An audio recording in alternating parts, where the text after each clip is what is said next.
So up in the studio, yeah, last time, when was the last time you saw each other? Was it in Galveston? It was in Galveston. That was the last time. Yeah. So long ago. Which I don't know. That's probably like 8 years ago. No, it wasn't. It wasn't. I was thinking about it, and I was like, no, it was not. It was in 2015 when I did the project at Project Row Houses. Oh, that's right. When you had your boys with you, and then we did the sign painting. Yeah. Yeah. So okay. So 2015. Yeah. Okay. Yes. So yeah, 2015. I'm trying to think. Yeah. So then last summer. Oh my gosh. You know what? Okay. So you know about one project that I started actually at Galveston that I like literally just finished last week. Oh, okay. Good. Is no, it's this other one connected, which is I'll share the screen.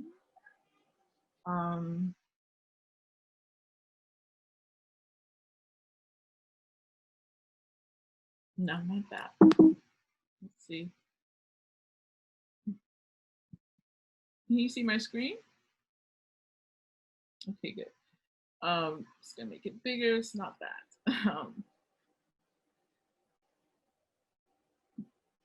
Okay. So do you remember these? The full screen. Now the kitchen has The Tawaf series. Okay. Is that the name of it? That's the 12-day series. So yeah, so this series, it has 3 variations to it, and it's a series of 36 text paintings, and it's 12 texts from Ali Shariat's book Hajj, and it's done in 3 variations.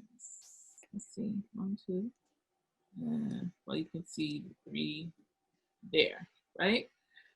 And so I just finished that a long time. That thing has gone through lots of residencies and everything. And there's been other projects that I've done in between, of course, but started and finished in between. But I just finished that project like last week.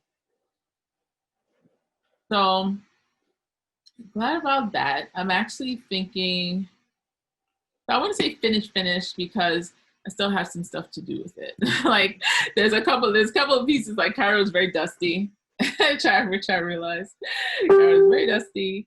And I ended up having to try to like clean some of the paintings because of crazy dust and what have you. And I'm thinking of actually mounting, these are on paper, of mounting them on canvas. The canvas. Yeah. Can I see a close up? Can I see a close up of one of them? Yeah. So actually, this is where I will see. I'll turn to see if I can control these cameras. I want to see if maybe I can show you. I'll turn off this sound here. Sound. Okay, let's try this thing out. I'm gonna turn on the camera and let's see if that'll work. Oh, I would have to stop this screen share.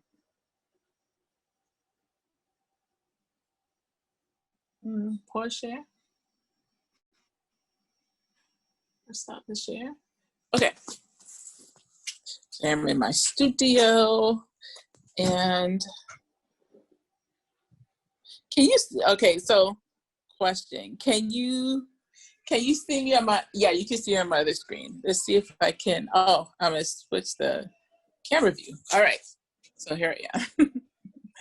Oh, this is funny because it's like you see different views. So now we're in my studio. I'll give you a close up. Okay, can you see that? Okay. Yeah. Yeah. All And right. they're what? They're acrylic or they oil? Or Yes. what's the? They're oil. They're oil. They're Okay. oil, like oil stick. Okay. Yeah, oil stick. And then I'll show you one that I just recently, the one that's like my most recent one that I finished. Is this one. So they are like variations of white and black, and then white and like this one. Can you see that? That one is more like a white, a black with, it's actually olive oil. So it's like this overlaying of text. And in this part of Ali Shariati, it's from Ali Shariati's book, this book here. It's like, called Hajj, right? Are you familiar with him, with Ali Shariati? I mean, I've probably told you that before. No. No? Mm-mm. Yeah. So he has this book. Ali Shariati was a man who lived in Iran. He's an Iranian sociologist, and sort of religious scholar as well from the 60s. He died in the 60s. And what attracted me to his writing was actually, I was doing this series on, I'll turn back to myself. Okay. Yeah, so I was doing this series. Did I start it in Galveston? I think I did start in Galveston. A series called Ritual and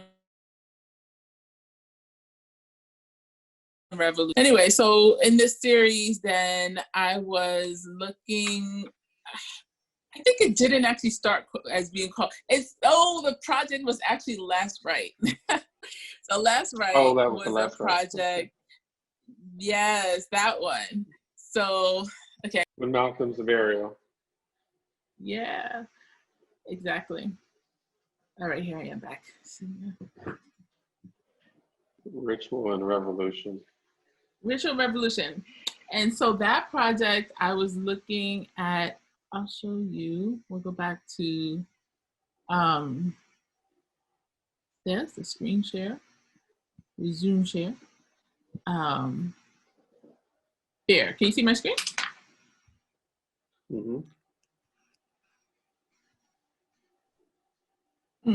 I don't hear you. Oh, yes, I can see it. Yeah, so that project, I was looking at, I was sort of doing some research about Malcolm X and his, I was thinking about his pilgrimage to Mecca and also his funeral. Like, it was such a short period of time, it literally took place within the span of less than a year, right? So wow, okay. Right?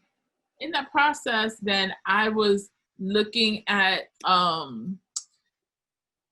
the pilgrimage ritual. So oh my gosh, I had gone to the Schomburg Center and I was doing some research and I got his journals and I was doing some work with his journals. And then I was also just sort of thinking about the rituals, like what exactly was, like, from the standpoint of a memoir, but then I was his memoir, his journal. And then in the process of just like looking for a book, like just strictly about the rituals, like how to do the rituals, what are the rituals for Hajj, then I stumbled upon Ali Shariati's book. And in his book, then Ali Shariati, Ali Shariati, he goes through, like, it was literally like sort of like an Amazon search, Hajj, rituals. And if you do, for me, that was like one of the first things that came up. There weren't, I'm sure there are books that, that talk about the rituals, but actually I found to be quite a few books from like people's experiences, and Ali Shariati's book is about the rituals, but even deeper than that, he's really going into the symbolism of the rituals, and he has this whole sort of social justice angle on it. He's actually Shia, so his he's writing during the Iranian Revolution. And so he's writing about, and like lots of his sort of, oeuvre, I say that right, of writing has to do with this idea of alienation. It has to do with decolonization. And he's talking about that from like a spiritual, religious standpoint, and also using like the symbolism of the Hajj. So sort of pairing, so it kind of like jumped off for me, like just looking at like Malcolm X and his journal, to then finding a book that, yes, talks about the rituals, but talks about it from a very specific socio-political and even astronomical, cosmological. Wow. So you get into like the Hajj, right? And I guess when I think about what really pulled me into the work is like, yes, I love form, I love formalities, and I love, rituals, and I love, symbolism, but I love it also with some sort of like performative or embodied sense. I mean, I think that's so much like what Islam is about, right? Like you have rituals, yes, you have rituals, yes, you have form, but even more sort of, I don't say more important than maybe more important than the form is that the form is just a body for these, for this sort of connection, so you need your body, right? Like if you don't have your body, you're not on earth, right? You like literally when you run out of use of your body, then, you're buried, right? So you need to perform the rituals, and the rituals are very specific in how you do them, right? So the circle for the Tawaf, the running back and forth for the Sa'i, but you also within that, then there's things that you're supposed to learn. There's like states that you're supposed to sort of go through and sort of ascend through, like spiritually, right? And then there's this whole aspect of people gathering together. And Ali Shariati, he talks about it as like a conference, like a global conference of people from all over the world, and what you're supposed to get from it. And there was one thing I remember when I was in Houston, when I was doing my residency in Galveston, there was a gathering with some of the sisters there. And one of the sisters had just come back from Hajj. I don't remember her name. She wasn't like, one of like the core group of like Tamika, Malika, or Shadisa, or some of the others around. Was it Sister Sakina? I wonder, was it? Do you think she would have made Hajj like around 2012? Oh no, not that early. I don't think. But I don't think that early. Yeah. Particular sister, the way she was talking about the Hajj, she was so she's an African American sister. She was so like visual, like it was so visual to me the way she spoke about it. And she was so like it's like she had stories, She was like, she's so close to like the Kaaba, and like you want to touch it, and then like you're right there, and then next thing you know, like you're pulled away from it, and it's like this whole, like you're so close, like all these things that kind of happen there, and it was just kind of like I was just really sort of thinking about like this sort of thing of like, people in their bodies and doing this ritual. And then, okay, and Shariati, there's always, I guess there's always like this of course there's always personal things when we do our work, I would say, at least, for myself. But Shariati, he talks about the Hajj as this sort of performative ritual that is about Hajjar. Interesting. Yeah. As this Black woman who was, in a societal sense, like in a more lowly kind of state, in a societal sense, but who was so elevated, and that we're performing her ritual. We're basically performing what she did. She ran between, we're running just in her footsteps. And Malcolm X, there was a piece I did when I was in Galveston. It was at the final exhibition for the residency, where I had traced Malcolm X's handwriting. And he says, where Hajjar's feet tread 1,000 of years earlier. Mm-hmm. I thought this is something he just wrote in his, journal, just about this ritual of the Sa'i. And I just love the way how he just connected it back to, you know, like you can connect the ritual back to like a specific person. Like, you know, it's not Right. about like, and I think that's something that's so much in you know, Islam, right? Like whether it's like rituals that everybody does, or like into Tawaf, or anything that you have to be connected to a person, you know, like you're not, it's not just about like, you know, picking up a book and finding a manual, you know, nor is like the revelation of the Quran just like you know, like a book that was just sent down, it was sent down through a person to give you an example of, you know, how to do it. And Yeah. I really love that too, that, you know, just sort of connecting that. And I think a lot of times people don't really talk about like this ritual as like, this is Hajjar, like this ritual is about following her in her footsteps. People talk so much about like Ibrahim alayhi salam with, you know, with the ritual, but you know, you think it was like, who was the one who ran between two mountains? Like, why are we running? That's very true. That's very true. So I just, you know, finished, I mean, just finished, but like maybe a couple of weeks ago, finished the Blauware African, the Quran class or workshop or whatever you would want to call it. And, you know, that was one of the things, is just like how those stories, which were, you know, relate to African people, you know, in the book are marginalized and often, you know, forgotten, but they're there. You know, it's not like they're erased. It's like the way that that subject matter is talked about, they are not prioritized. Yes. You know, and then so therefore we have you know, we have this maybe perhaps lack of we could have a stronger identification with these texts, and, you know, and with these stories than we do, you know, for several reasons. But it's interesting too, though, you know, something that you mentioned with the that you wanted within the work, you know, the issue of performance, right? And this is something that I have been, you know, dealing with also a little bit, you know, particularly with my drawings, or thinking about it through the drawings, especially, is that like the performative act does leave some kind of trace of energy on the document. Yes. You know, it does imbue it. It does imbue it with some kind of, you know, presence or yeah, just some type of energy or value.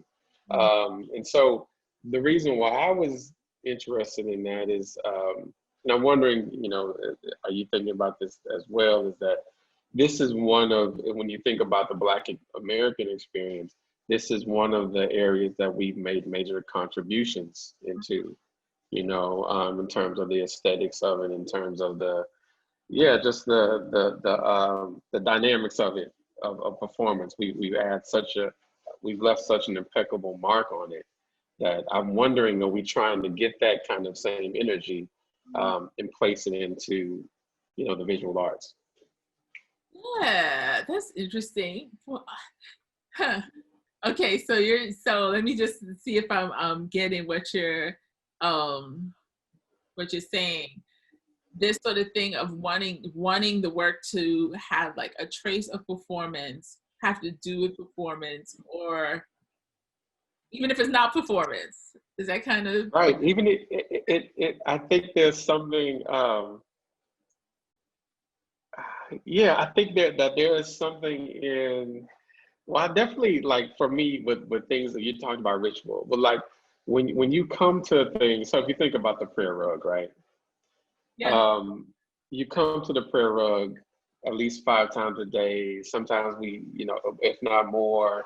You keep these rugs for years and years. It's a place of where, you know, you've spent a lot of time, and you had this accumulated, you know, set of experiences in it, and I think it adds something to the material. Right. You know what I'm saying? Yeah. And I'm wondering too if like that's kind of what we're wanting, we're seeking by adding certain performative elements to these 2D works. Because I don't see you performing. You know, there's evidence of it, you know, through this layering and kind of you know, the surface of the work, but I don't see that. Right. You know, that's no, that part. Your performance is an invisible part of the work. Yeah, you know, that's Yeah.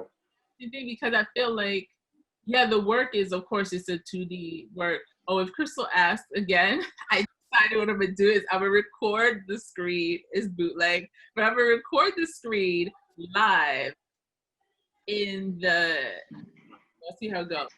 I'm just record the screen, make it alive. So she can kind of, Okay. and I can see people in it if they're, you know, watching. They'll be able to hear. I have my headphones. So, Okay. anyway.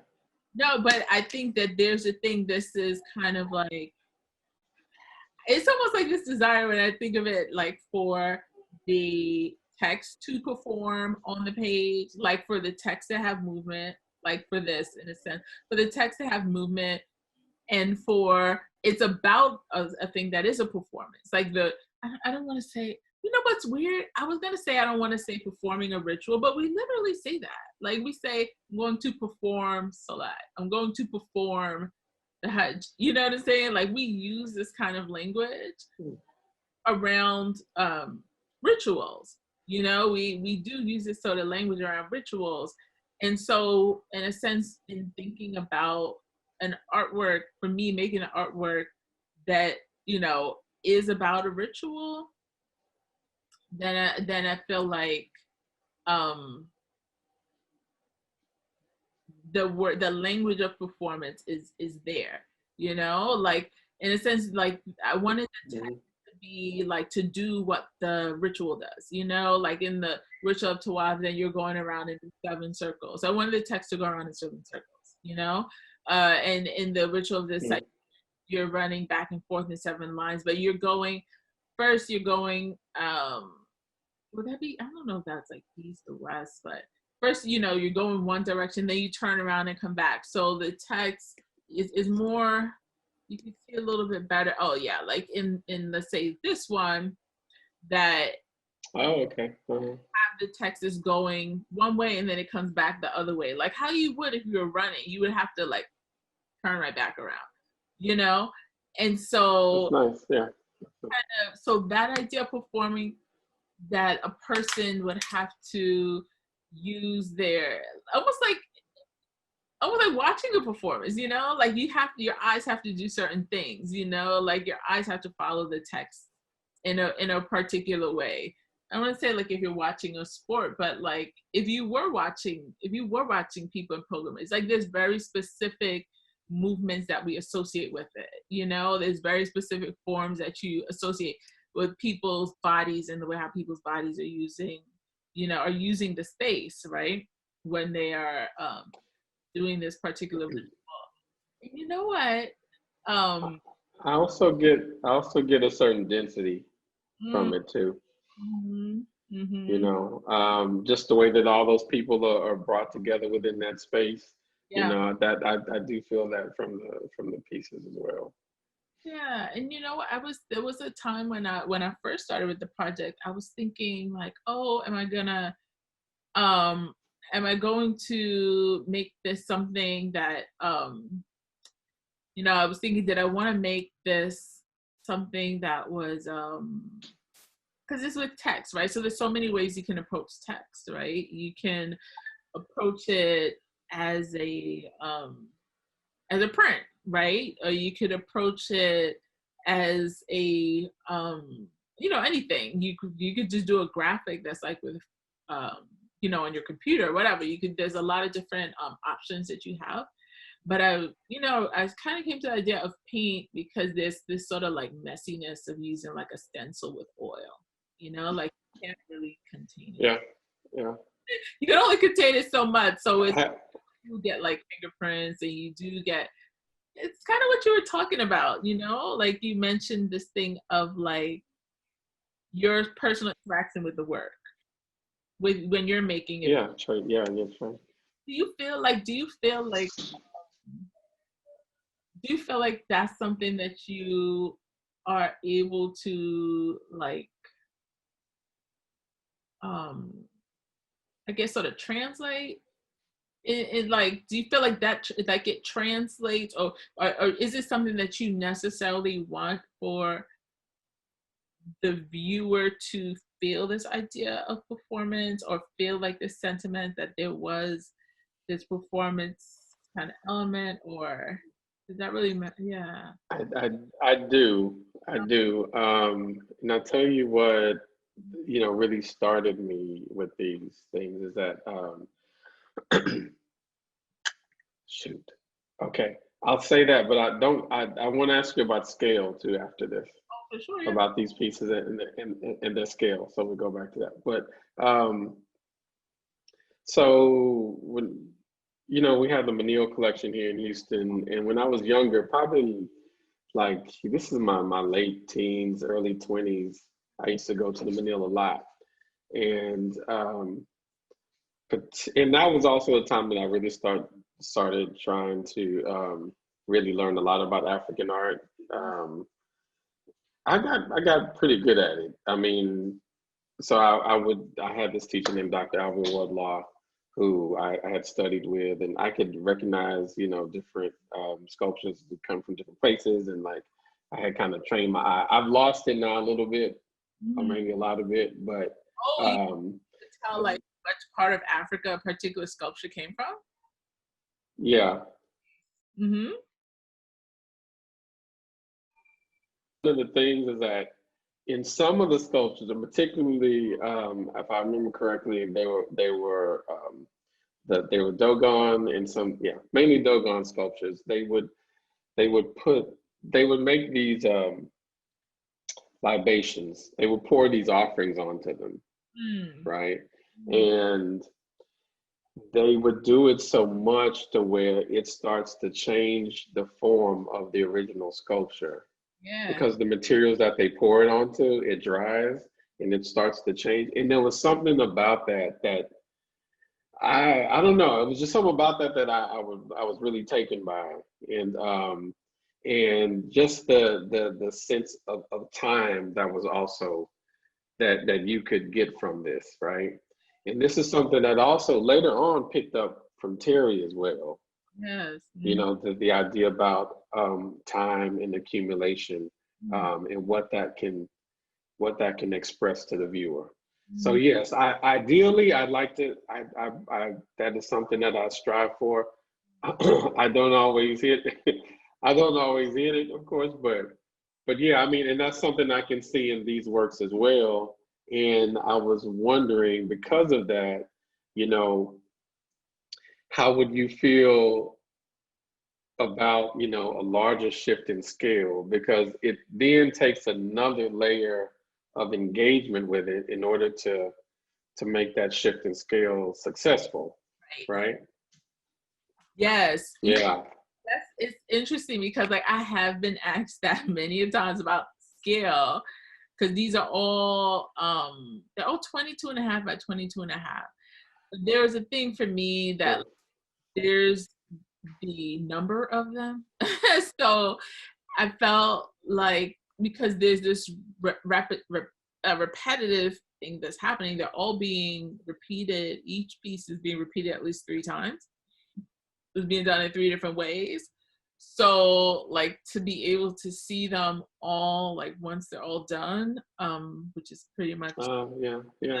Then there's a scale to the accumulation, to the actual number of them, so that for me just kind of became like satisfying enough in regards to scale.